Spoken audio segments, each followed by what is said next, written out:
Aurélien Maillard, tu fais partie des artistes qui vont exposer pour la première manifestation de Welcome, See You Soon, dans le cadre de la Fête de la Mer. Alors que vas-tu montrer? Deux choses.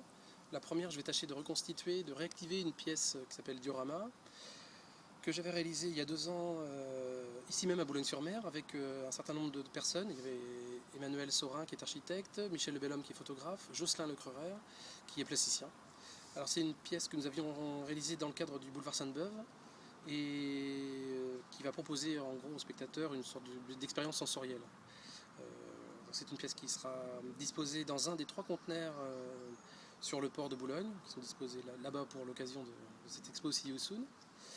Et deuxième chose, je vais réaliser également un retable aux dimensions plutôt monumentales. Tu peux nous expliquer ce que c'est qu'un retable? Oui.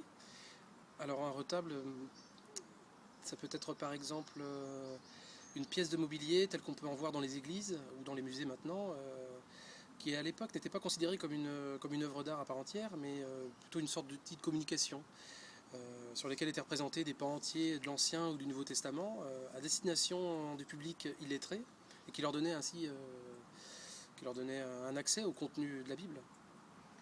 Alors pourquoi un retable dans le cadre de la Fête de la Mer? Alors, il ne s'agit pas exactement d'un retable, disons que je m'en inspire très largement, et en l'occurrence du retable de Rubens, intitulé La pêche miraculeuse, qui est conservé en Belgique. Mais disons que je vais proposer plutôt un objet un peu hybride, c'est-à-dire entre le retable donc, et puis un autre objet qu'on peut retrouver dans toutes les villes, un outil de communication visuelle tel que l'a décliné par exemple la firme JC Deco, voilà, les très grands outils de communication. Voilà, donc c'est un objet entre les deux, entre cet outil de communication qui tient compte du flux de la population, et puis le retable de Rubens, mais disons que c'est une version très très largement et très librement inspirée.